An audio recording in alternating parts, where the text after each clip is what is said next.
Hey guys, Brian Schultz here with Cape Falcon Kayak, and today we're going to do something a little bit different. Those of you who follow the channel here already know that I just spent 4 months down in Mexico testing out our latest skin-on frame boat design, but for about half that time my computer was broken, so I couldn't edit any of our on the water videos. So instead I decided to do a little bit of a side project with my iPhone, just showing people how we camp out of our 1999 Jeep Cherokee for 4 months out of every year when we're down in Mexico. So in the first video, I showed you guys how we set up camp and everything we bring with us. Next video, I did a really detailed overview of the overall security and safety situation in Baja, California. And in today's video, I'm gonna walk you through every single modification that we made to the Jeep to get it ready to travel in the super remote locations that we seek out down in Mexico and also sometimes in Southeast Utah. Now, before we get into this, right up front here, I want to let you know that this is going to be a very long video. I'll try to keep it interesting with video clips of some of the cool places we travel, but I'm not going to be skipping any details to make it shorter or more entertaining because I want people to be able to use this video as a resource. So if you're interested in setting up your own Jeep Cherokee for overlanding travel, you don't make the same mistakes that I did, because there's a lot of information out there for how to set up a Cherokee for wheeling, but setting up a Cherokee for overlanding is a totally different mission, and I haven't found a lot of good videos about that here on YouTube. So what I'm going to do in this video is create the video that I wish existed when I was building out my Jeep for the first time. We're going to go piece by piece through the entire suspension system.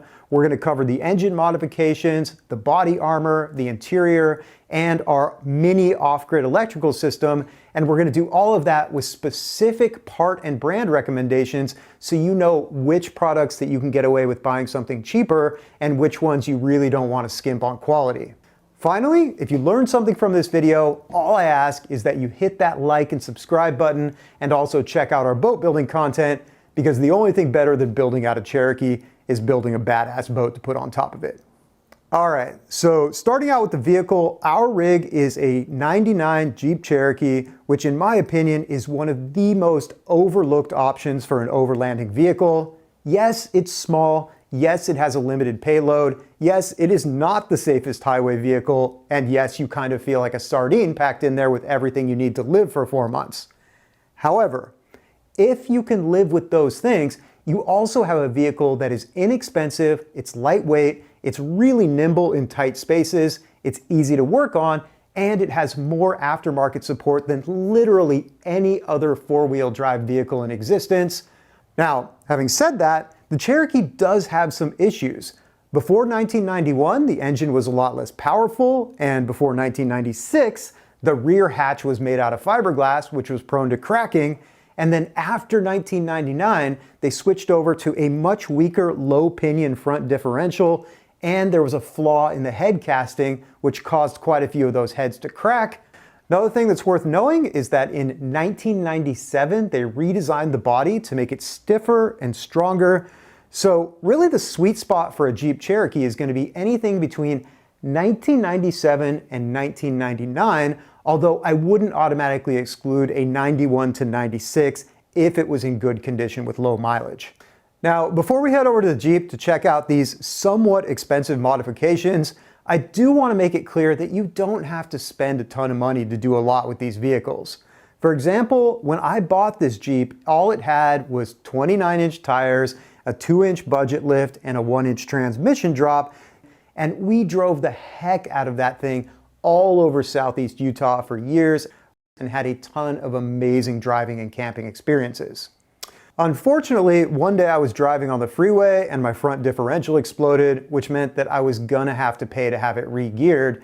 And if you have to re-gear a vehicle, that's the time when you want to think about changing the gear ratio so you can run bigger tires. But if you're gonna run bigger tires, then you've got to put a lift on it. And then as long as you're spending that much money, it just makes sense to put a locker in and change out the axle shafts and redo all the seals, the bearings, and the U-joints, because with both axles completely disassembled already, the labor on all those things is basically free.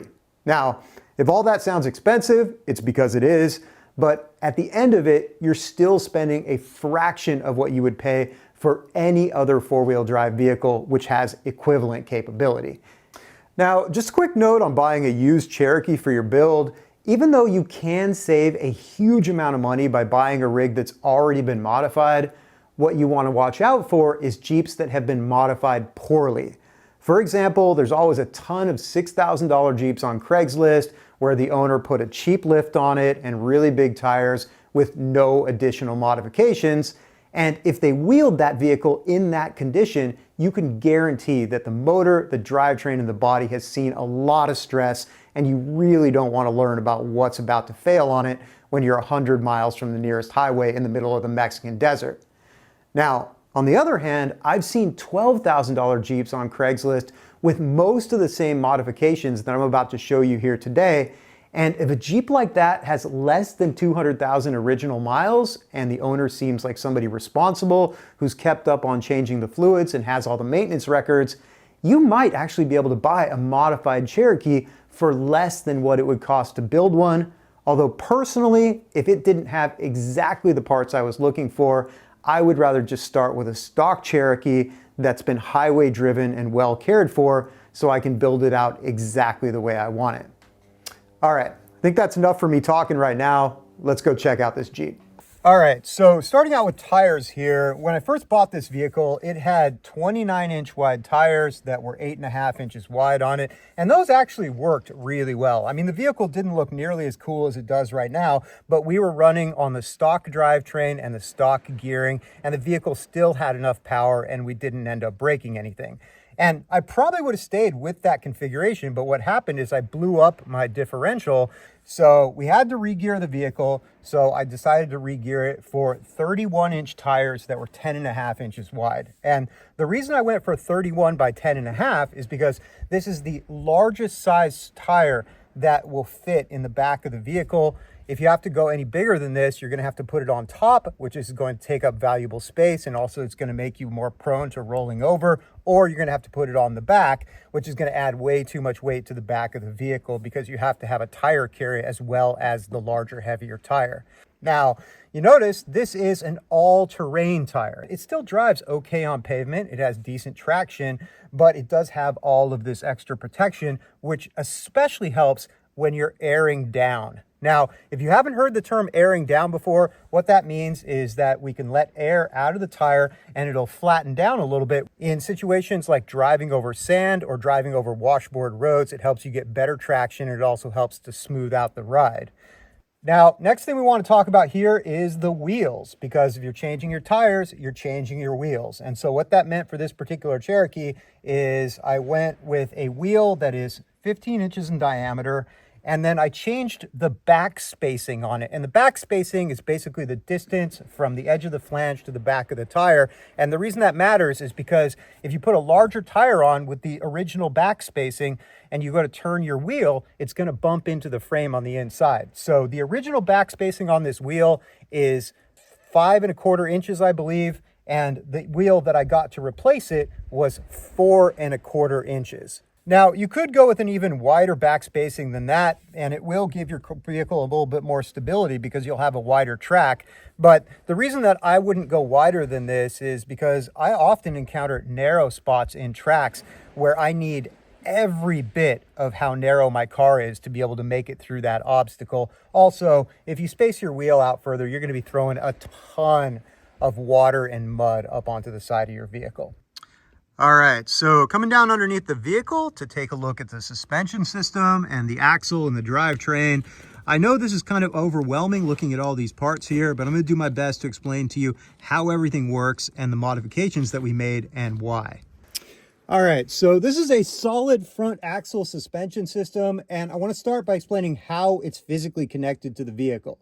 So basically you've got this track bar here, which sits on a flexible joint. This is basically just bolted to the frame. It comes down at an angle and hooks on to this corner of the axle right here. And this is basically just keeping the axle from sliding side to side, but still giving you the articulation that you need for it to go up and down. And if you're going to be putting a lift on your vehicle like this one, you're going to need to change this out for a track bar that should be a little bit more heavy duty and also needs to be adjustable so it can be made a little bit longer. Now, to keep this axle from sliding forward and back, we have the lower control arms and the upper control arms. So this is the lower control arm here. Once again, this is something you're going to need to replace if you're putting a lift on the vehicle because it needs to have a little more length so it can sit a little bit lower. And then the upper control arms, which you can't see back up in here, those are still stock on this vehicle. And as long as you don't go with more than about a 3.5-inch lift, you can get away without replacing those. Moving on to the suspension, just so you guys know where we are, this is the differential and this is the upper track bar mount that I showed you earlier. And on this particular vehicle, I have a 3.5-inch lift, which means I've got these aftermarket springs and aftermarket shocks behind them. These are both made by Old Man Emu, which is a very expensive brand, but they have a really good ride. And this is a vehicle that I use constantly. I work out of it, I live out of it, so I want the best possible suspension. Now, the reason I went for a 3.5-inch tall lift on this is because I wanted a little bit more ground clearance. And also, I just needed a little bit more height because when this thing is fully loaded, it compresses down about 1 to 1.5 inches, which is what I personally like for this vehicle because Cherokees are already prone to rolling over. So if you jack them up with really tall lifts that look cool, you're just putting yourself at unnecessary risk. Now, if you see this piece coming down in front here, this is the sway bar linkage. And what the sway bar does is it stiffens the front suspension. So when you go around corners at highway speeds, your spring doesn't suddenly compress really far and send your vehicle into a roll. And the reason I'm pointing this out is because these are aftermarket JKS quick disconnect sway bar links. So basically all I've got to do is grab this, pull it out, and I can fold this up out of the way. Now I don't have a sway bar, and now my front axle has a lot more travel up and down. Now, this is something that can be useful if you're driving over really unlevel ground where one axle might be flexed the opposite direction of the other axle. It helps you keep all four wheels planted so you can maintain traction.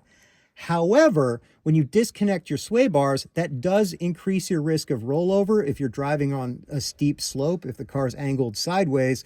But also, with this particular vehicle with a 31-inch tire, if you're going to disconnect your sway bars, you're going to need to cut out the wheel well more because otherwise this wheel can come up far enough that it can catch on the wheel well.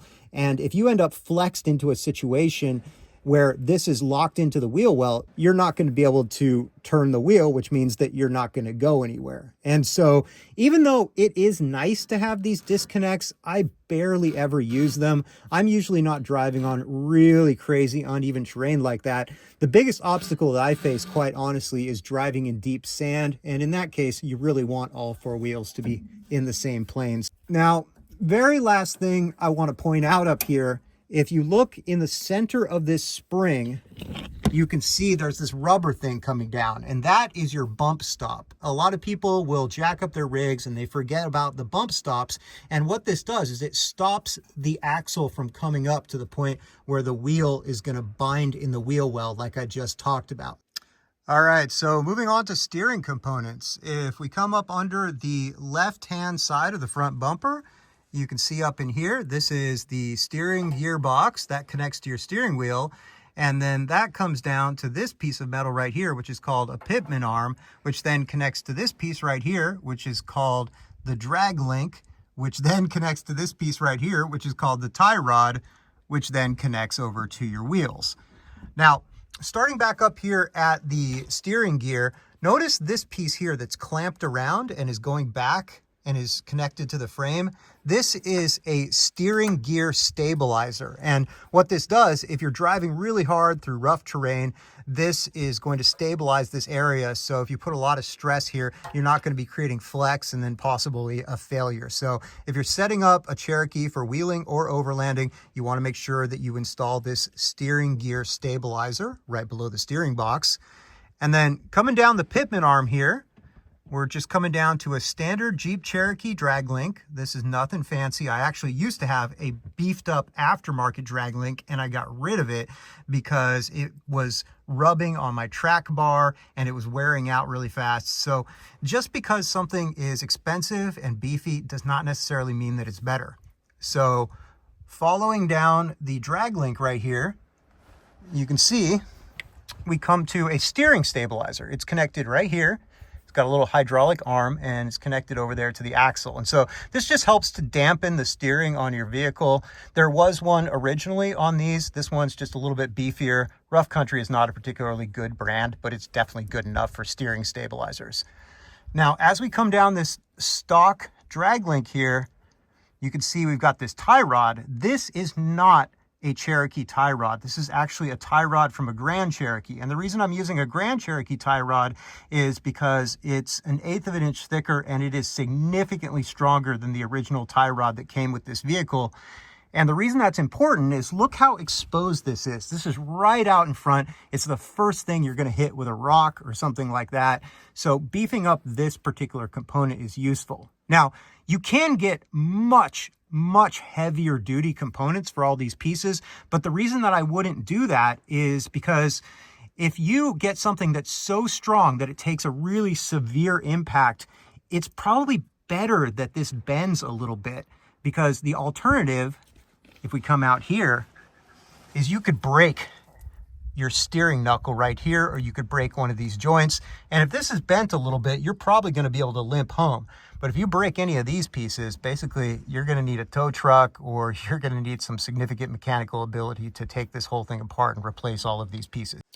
All right, so next up here, I want to talk about the axle and the differential and the gears. The axle for this generation of Jeep Cherokee is going to be a Dana 30. It's not a super heavy duty axle, but as long as you don't put big tires on it or exceed the recommended payload or drive like a maniac, it's going to hold up for you.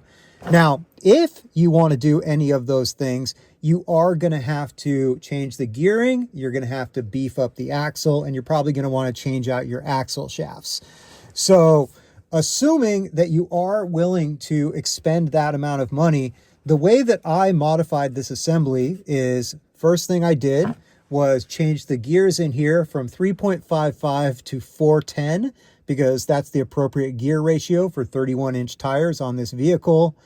I also installed axle sleeves inside of this axle. And the reason that we slide those sleeves inside and weld them in place is because it stiffens this axle tube, which makes it less likely to bend. Now, in addition to that, I changed out the normal axle shafts for chromoly axle shafts, which are significantly stronger. And that, once again, relates to driving that bigger tire, which puts more stress on the drivetrain. And also, I have a locker inside of here, which I'll talk about in a minute. And anytime you're putting lockers on a Jeep Cherokee, you have to upgrade your axle shafts.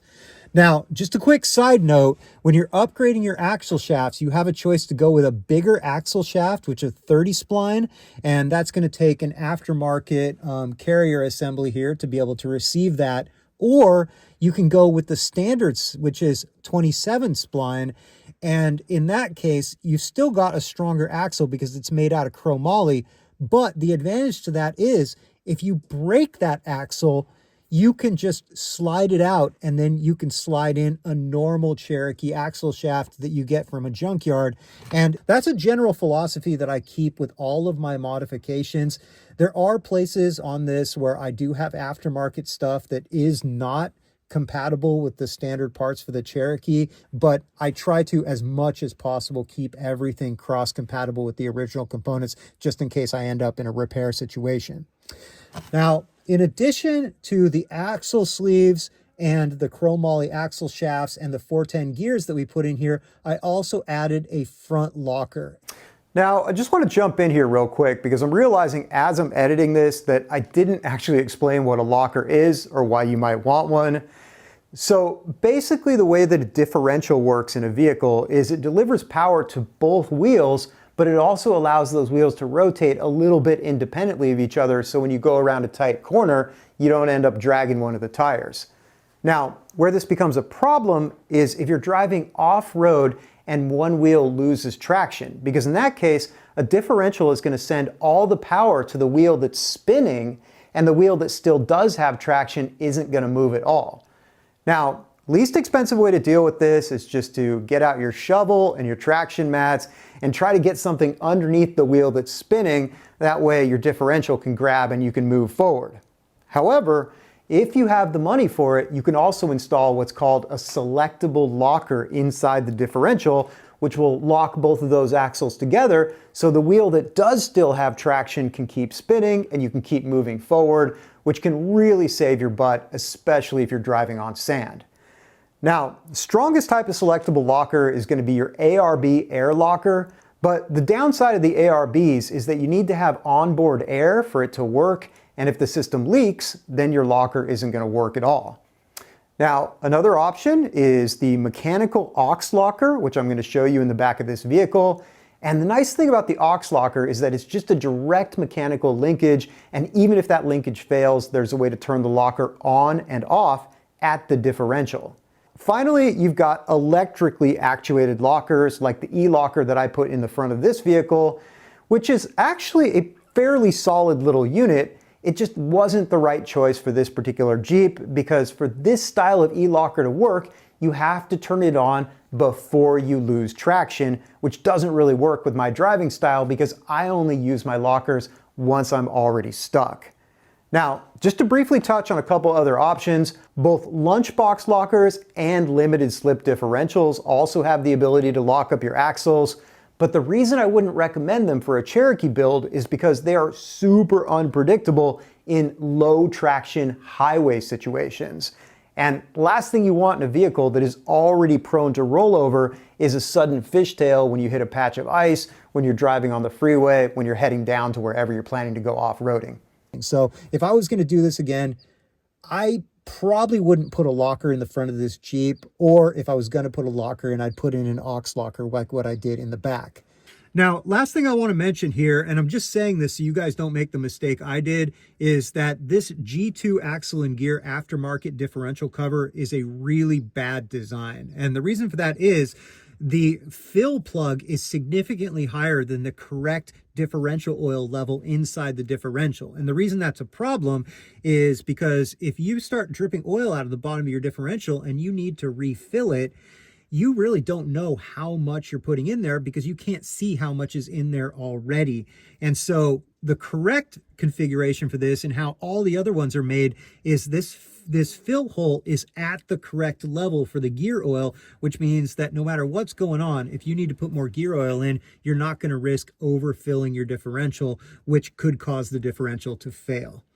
All right, now coming around to the back side of the differential, right here we've got the back of the pinion, which connects to this ball joint, which connects to the front drive shaft. All of this is original right here. And then you can also see another view on the lower control arms. Once again, these keep the axle from moving forward and back. And then coming back a little further, you can see this is the exhaust pipe and this is the bottom of the transmission.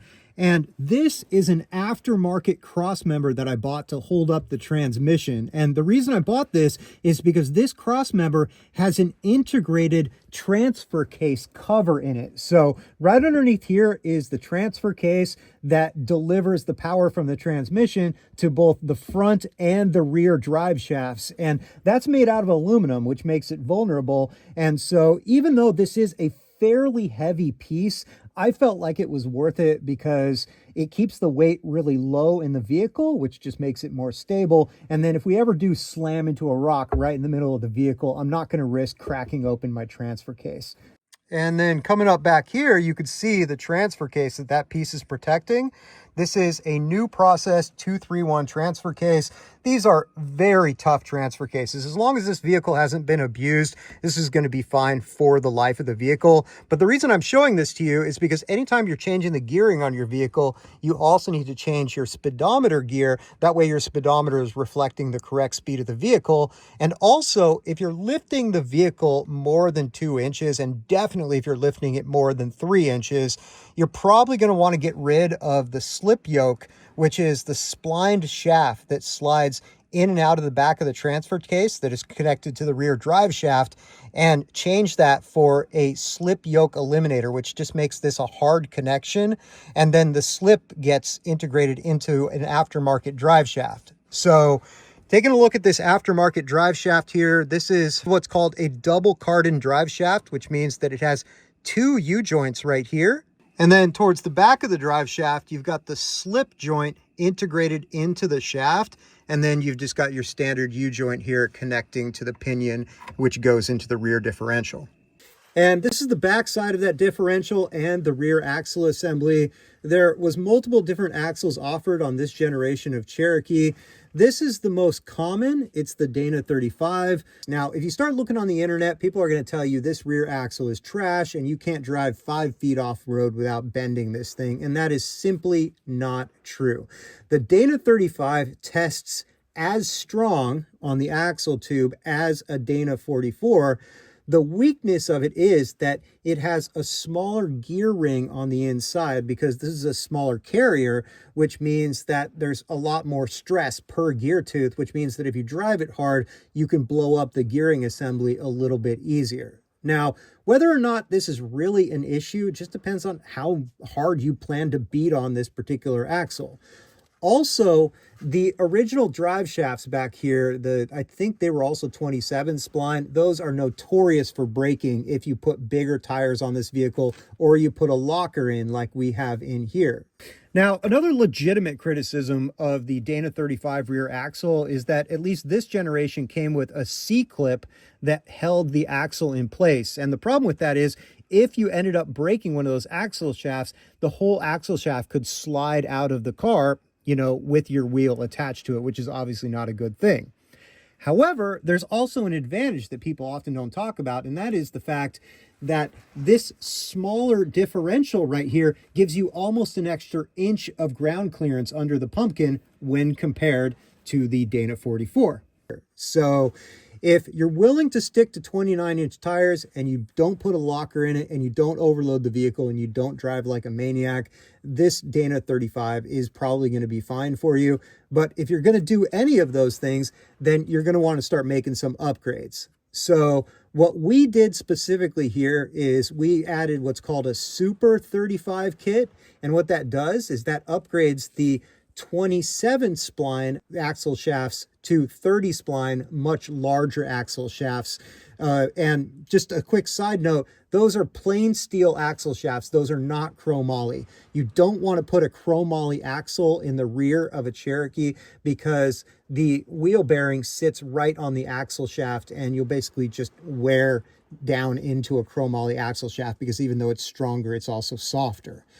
Now, as far as the gears in here, this has been upgraded to 410 gearing, and I've also put a locker inside here. The gearing that I used was from Revolution Axle and Gear, and this locker is an aux locker, which has a mechanically actuated mechanism. So unlike the e-locker that requires electricity that can fail on you, there's just a direct linkage to a lever inside the Jeep, and then when that lever is pushed, it forces a carriage sideways and locks both halves of the differential together. And now you've got a locked rear axle and the traction advantages that come with that. Now, just a quick little side note here about the aux locker. In the aux locker, the shift fork is actually integrated into the differential cover. And the reason I'm telling you this is because after you service your differential, or if you pay someone else to do it, you have to remember when you bolt the cover back on to line up that shift fork with the groove in the lock collar, because if you don't, the shift fork is naturally going to fall between the lock collar and the carrier, and then nothing's going to happen when you go to turn on your locker, and you're actually going to have to open up the entire differential to fix it. And the only reason I know this is because last time I paid a shop to do my differentials, they screwed up both the back and the front locker. It actually takes talent to do that. And then I ended up stuck in the middle of nowhere with one wheel spinning in the front, one wheel spinning in the back, and I was not a happy camper.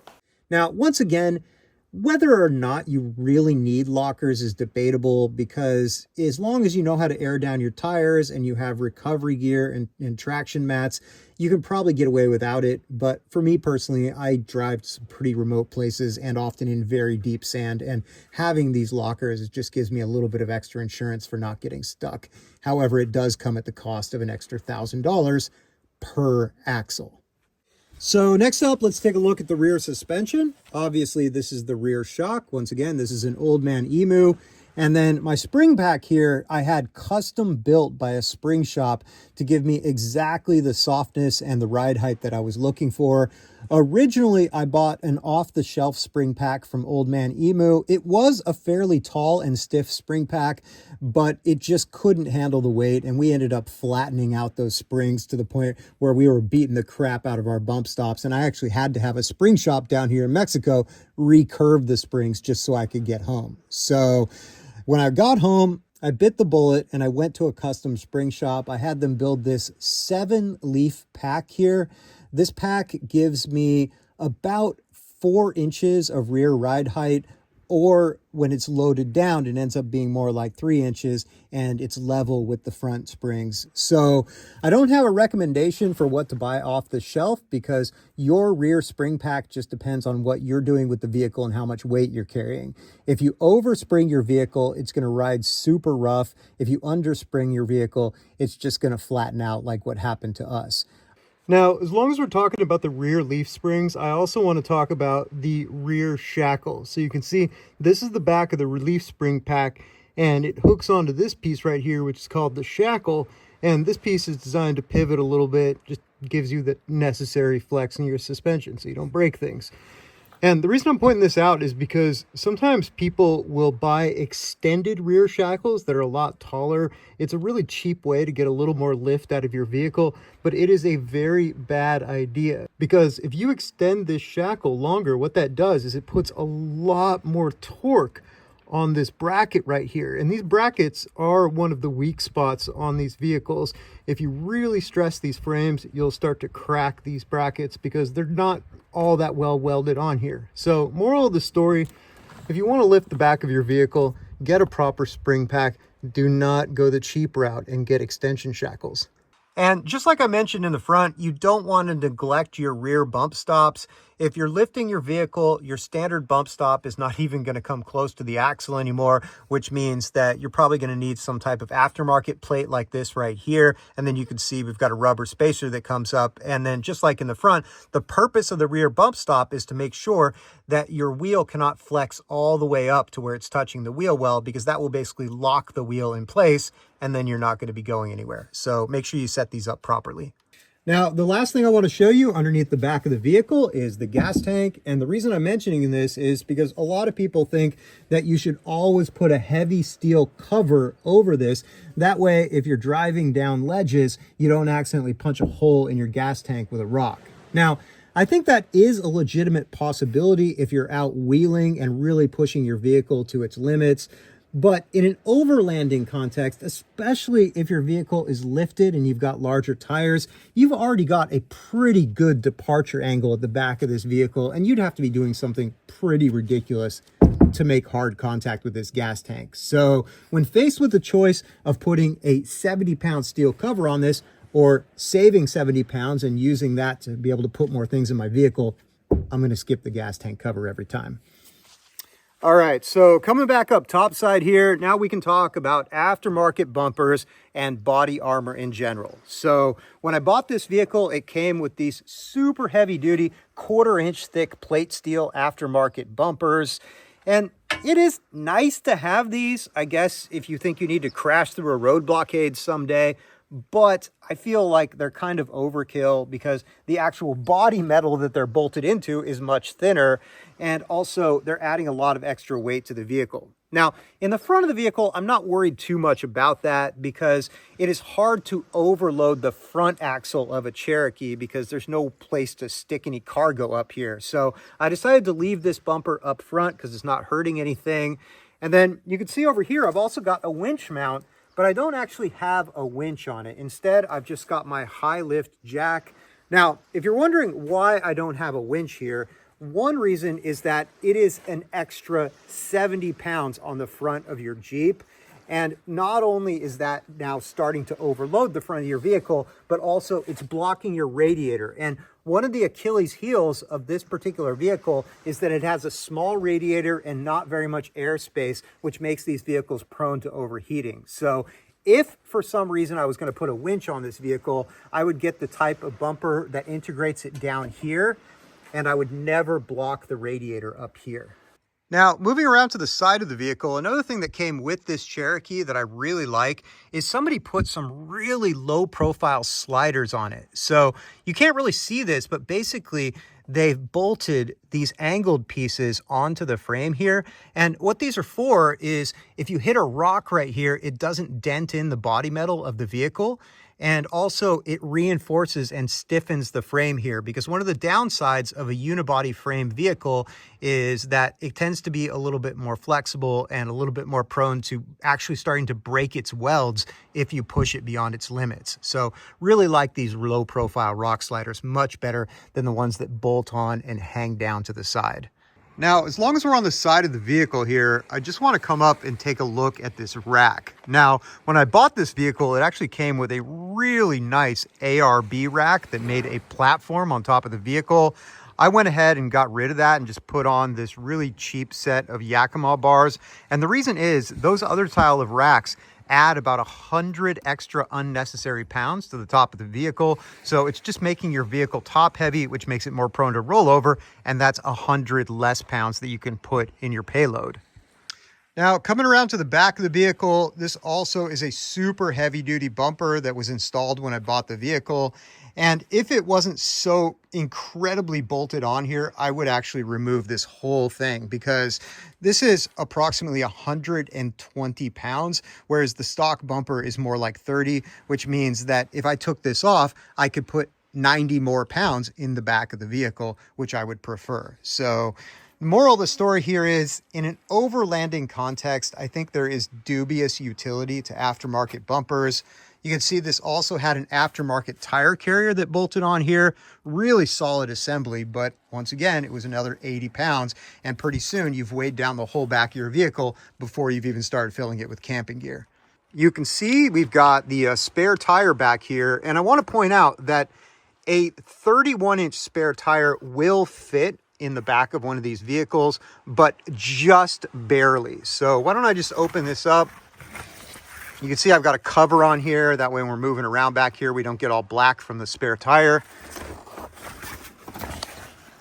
And notice how we're using the space in here. You can see we've got a spare fuel canister. This is a first aid kit. Liz put this together. It's really amazing how she did all this. So you can see we got just tons of first aid supplies, and this is super accessible. If someone's injured, you can get your hands on this really quickly. I've also got my tire jack in there, and I've got this 100-foot long, 9,000-pound rated nylon rope. This is left over from my climbing days. It's a static rope, but it has a little bit of stretch in it. You don't want to just directly tow a vehicle from something like this as single strand, but because I do have the rigging experience, I know how to set this up if I needed to use it in that kind of capacity.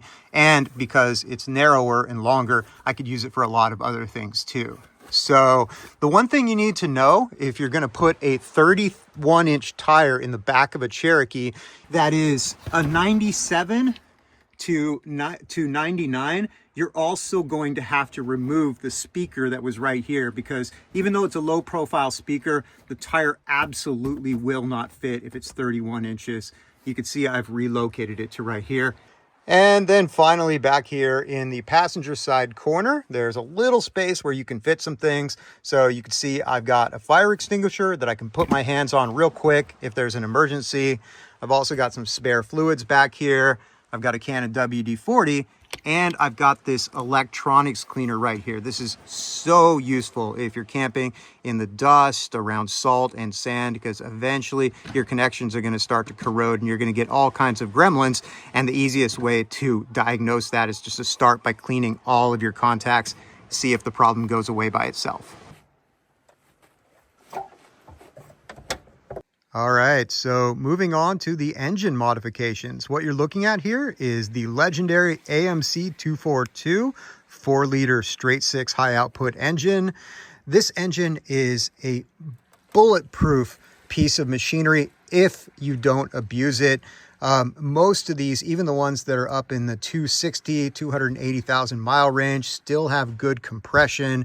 So don't feel like you shouldn't buy an older Jeep just for fear of engine failure. I mean, 300,000 miles, I'd start to think twice, but 210, 220, I think you could get a lot of life out of that engine. So we've made a lot of changes up here. So why don't we just start with the cooling system. Pretty hard to get an image of the radiator, but behind the mechanical fan and the electrical fan here, you've got a radiator. And for any Cherokee over 120,000 miles, I would just immediately change the radiator. It's pretty easy to do. It's not very expensive. You don't have to get a fancy aftermarket radiator. Just get a standard good quality radiator, switch it out. It's just going to make your cooling system work better. Now, speaking of your cooling system working better, something I would always start by replacing, whether it has failed or not, is the radiator cap, because it's not always obvious if the spring or the seal in here has gotten fatigued. And if it has, when your car starts to get really hot, you're going to lose compression in your cooling system, and that's going to cause you to continuously overheat, and you're going to chase that problem all over the place until you finally realize that you were dumb and it was the radiator cap all the time. Now, another thing that's going to help with the cooling issue in these vehicles is to install some hood spacers. So you can see here, this is the hood lift right here, which normally bolts straight to the underside of the hood. But you can see it's got these two little pieces of pipe here that are spacing it up 1 inch.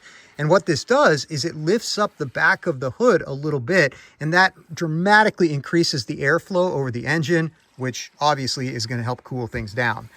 Now, I know a lot of people will install hood vents up here, but people that have actually really geeked out on this and done empirical testing have found that hood vents don't help to cool down a Cherokee, whereas hood spacers actually do a pretty good job.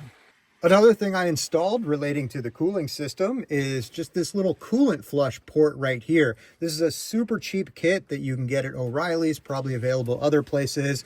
And what this does is it allows you to open this up and then hook on a garden hose, and you can basically just power flush your engine. And if it's an older engine, that's not a bad first step to take before you then flush it with distilled water and then refill it with the appropriate ratio of coolant.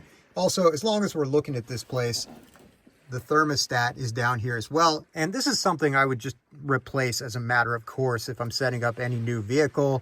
Don't buy a cheap one, buy a good one like a Stant. Some people will tell you that getting a lower temperature thermostat than the engine is rated for will keep the engine cooler. That is 100% not true. Just get a good quality thermostat for whatever your normal engine temperature rating is.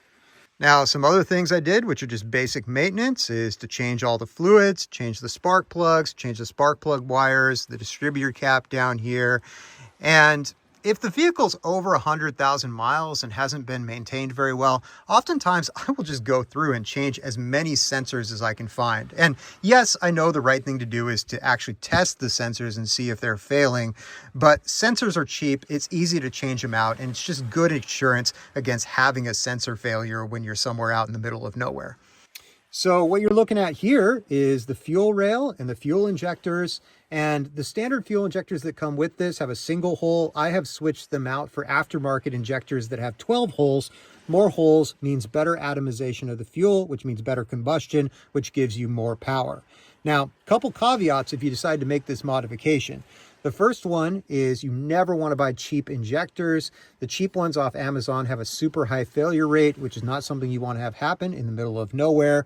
And then also, when you're loosening these electrical connections, you need to be very, very delicate when you unplug them and plug them back in, because the wires are old and fatigued. There's a ton of heat in this area, and it's super easy to break these. And if you break one of these assemblies, that's going to be a trip to the junkyard, and you're going to have to try to cut one out of an old vehicle, and then you're going to have to carefully resplice it back in, and it's just a huge pain in the ass. So be careful when you're disconnecting these. Also, while you have these disconnected, take a moment and spray some electronics cleaner on both sides of the contacts.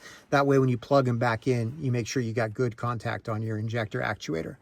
Now, cruising around to the battery and the electrical system, you can see I've got a pretty fancy aftermarket battery here. This is an Odyssey Extreme AGM battery, and honestly, it is way overkill for what you actually need. The only reason I have this really, really expensive high-capacity battery here is because for 1 year, I used this also as my house battery to run my computers, and I had solar charging directly into it.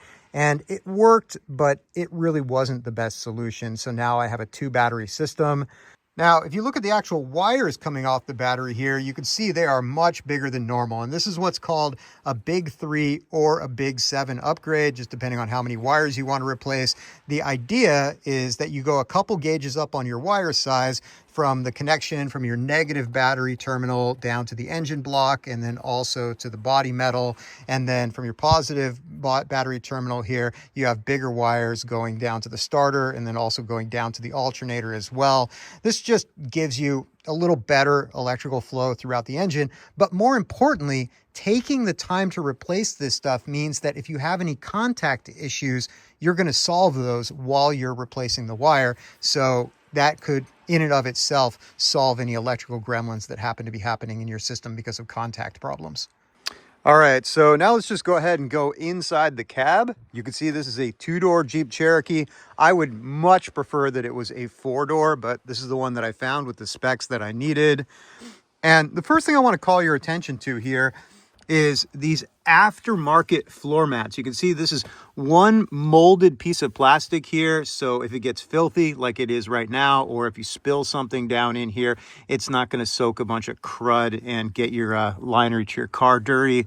There's one of these on either side, and there's also one that fits behind the seats here. Now, something else that's worth pointing out here is this dash display right here. You can see this is just a normal dash display. It's got all the readouts that you need: battery voltage, fuel, RPM, speed, oil pressure, and engine temperature. And the reason I'm mentioning this is if you end up getting a Jeep with the SE trim level, like we did, this is going to come with a really stupid Fisher-Price dashboard that only has your speed and your fuel level and none of these other important measurements. So unfortunately, if that happens to you, what you're going to have to do is go find a used one of these and then take your whole dash apart, and then you're going to have to take both of these to a certified shop so they can synchronize the odometer so you're not committing a crime, and then you're going to have to put the whole thing back together. Hopefully that doesn't end up happening to you, because it was a huge pain for us. One advantage, however, of having the whole dash open is that you can install some additional accessories in this area right here. You can see I've just got a couple USB ports. Just makes it nicer when I'm plugging in my phone. I don't have to use a cigarette lighter adapter. Now, coming up to the front of the vehicle for a minute, I want to show you this inclinometer that I've got on the dash. And this is just basically a tool that lets you know how far you can tilt your vehicle before you put yourself at risk of a rollover. Although keep in mind, this is not absolute. For example, let's say you've got your sway bars disconnected, you're moving downhill, you're moving quickly, and you stomp on the brakes. You could flip your vehicle at 20 degrees of tilt. But if you've got your sway bars connected and you're creeping along slowly, sometimes you can push this well past 3 before you put yourself at risk. However, if you're new to this kind of driving, honestly, you're going to start freaking out when you get to about 2. And so it's just nice to have this here to give yourself a sanity check between how close you feel you are to rolling over as opposed to how close you are to actually rolling over.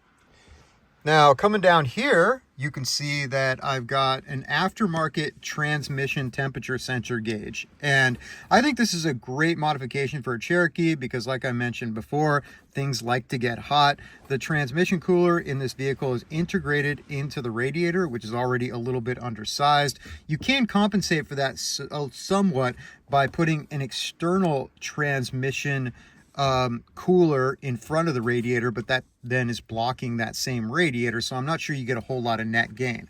But the nice thing about one of these gauges is it's going to tell you if you're pushing your transmission too hard. Let's say you got it in 4-wheel drive and you're just lugging through really deep sand. The only caveat if you're going to install a transmission temperature sensor is you got to do it very carefully according to the instructions, because you're going to be cutting the transmission fluid line, and if you don't install that sensor correctly, you could potentially have all your transmission fluid leak out while you're driving. Also, you can see this is a pretty good spot to install this. It's got space behind it in the trim here.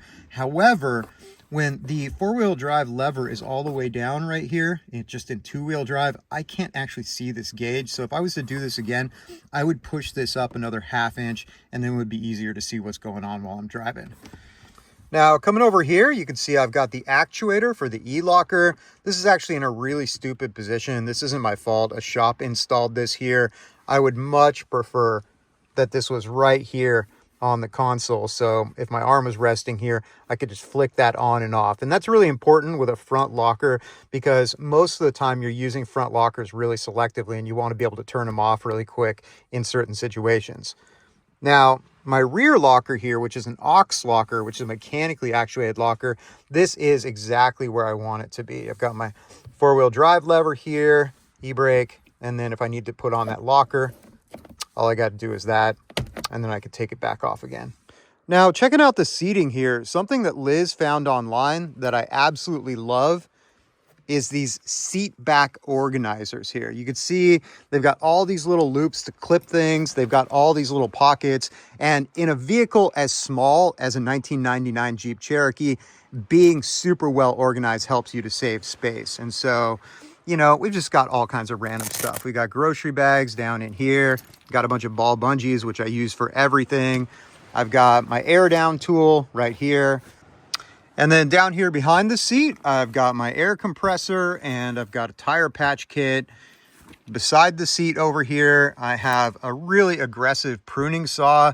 This isn't something I use very often. I don't think you should be out here modifying nature very much, but occasionally you're on a really long track and you just run into a branch that there's no way you can drive past. And in that case, sometimes I use it. Most of the time, however, I just drive through whatever. You can see my paint job is just destroyed here from scratching down really narrow tracks. And then probably the most important thing in this whole interior is this custom 1-inch webbing cargo net that we made to keep all of the heavy stuff from ending up in the front seat with us if we get into an accident or we end up rolling the vehicle. So if you're going to set up a Jeep this way or any other vehicle for overlanding, make sure that you have some type of absolutely trustworthy barrier so all that stuff doesn't slide forward in an accident. And this is actually hooked on to the seat belt attachment points with rated carabiners. This is a 2,000-pound carabiner, and this cord loop is also 2,000 pounds. And then I've got a similar situation at the other seat belt attachment point down here. All right, so I went ahead and dropped the cargo net down here so you can see the gear and also the sleeping platform that we have in the back. Now, obviously, I've removed the rear seats of this vehicle, and all of this was made out of a single sheet of 1/2-inch 5-foot by 5-foot birch plywood. And I'm happy to put the dimensions of this in the description or answer it in a comment. Now, the thing to know about this is if you want to sleep in the back of your vehicle, this is only about 5 feet long. And if you push the seats forward and stuff a little bit of stuff in there, you get closer to about 6 feet. But if you're someone that's bigger than 6 feet, you're not going to be able to sleep back here.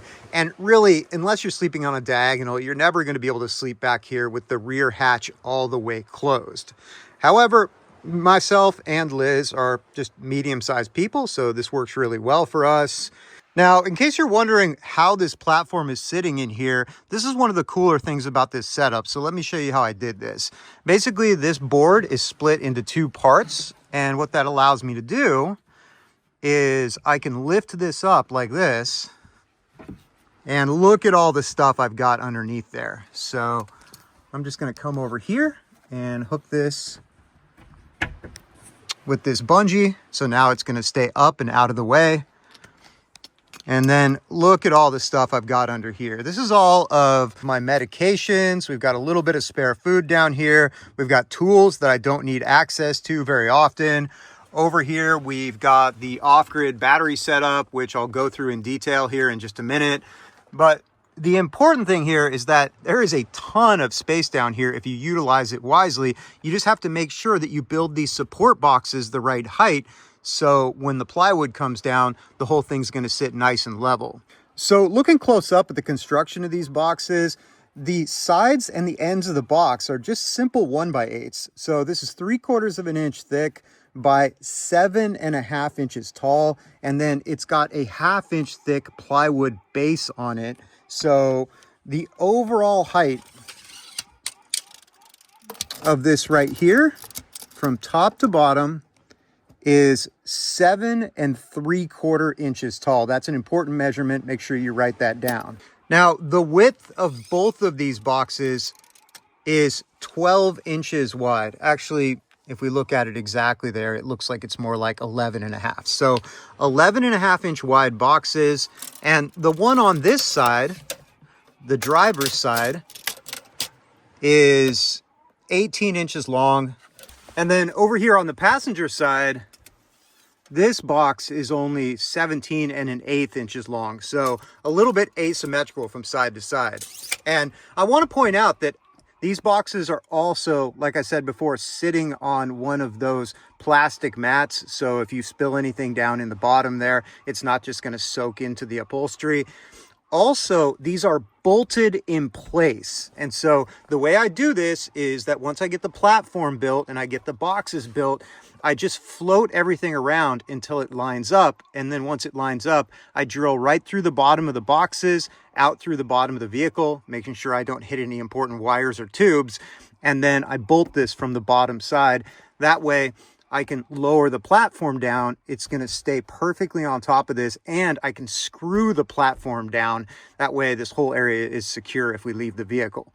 Now, as long as we're down here, I might as well talk about our camp electrical system. This is basically the secondary battery that we use to run our lights, our computers, our filming equipment, our refrigerator, and we also run a rice cooker off of this.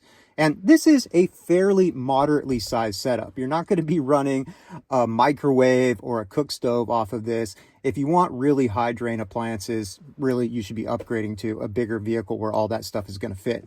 But just to give you a quick run through of the components, this is an Ionic 125 amp 12 volt lithium ion battery. It weighs about 30 pounds. These are really well made, and I love them because you can Bluetooth to them and they give you all kinds of metrics about the battery's health and the state of charge. Now, speaking of that, I want you to notice this cabinet here has lots of airspace around the battery. And even though you can't see it, I've got a vent over there and I've got a vent on the opposite side. And you can monitor the temperature of this battery on your phone. And so that way, if it's a really hot day and we're using a lot of electricity, I can just check in with my phone, make sure the battery is not overheating. Also, I'm not sure how well you can see this, but I built this up in the bottom of this case here. So this battery is locked in place. It has no movement from side to side or front to back.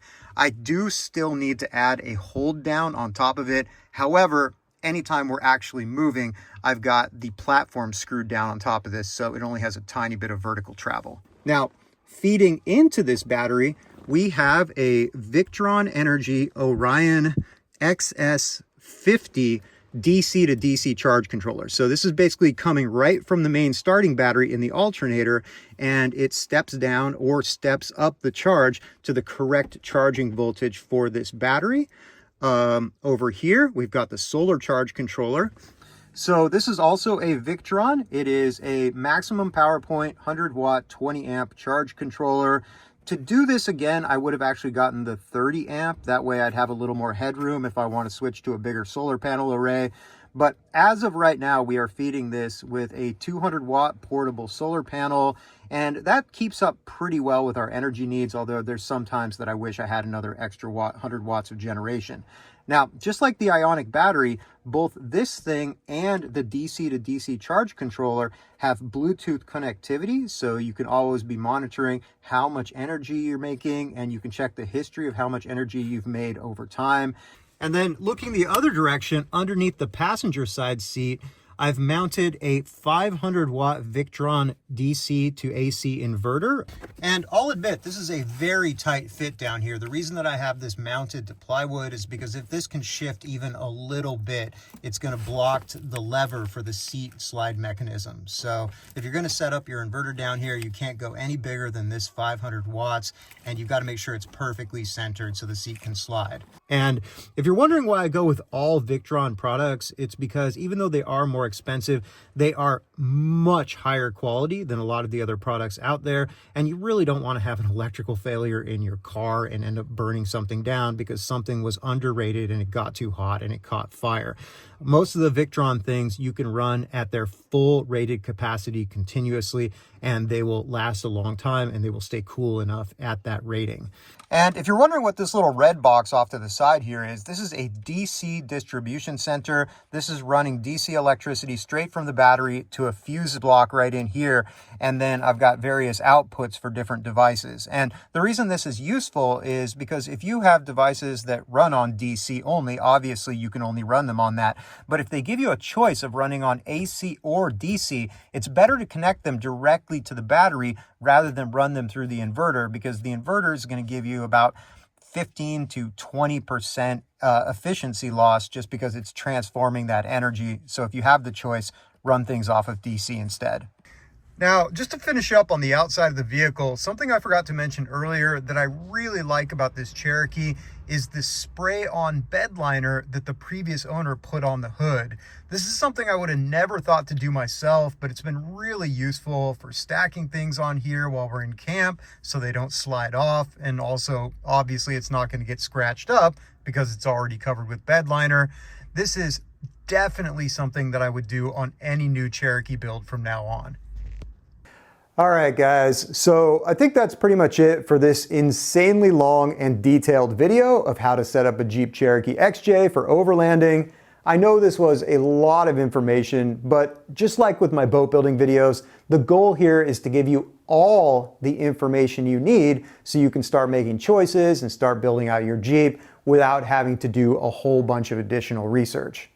Now, I was also going to get into driving strategies and recovery gear in this video, but it's already way too long already. So if you're interested in the technical side of off-road driving and how to get yourself out of trouble, or maybe how not to get into trouble in the first place, let me know in the comments and I'll make a separate video about that.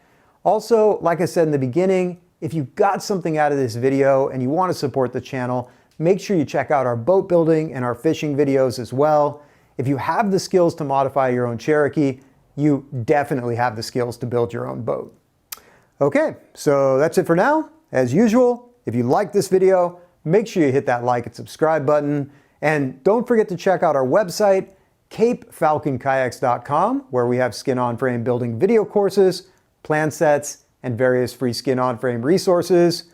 You can also find us on Instagram at capefalconbuilds, where we post photos and videos of whatever we're working on in the shop or whatever we're testing out on the water.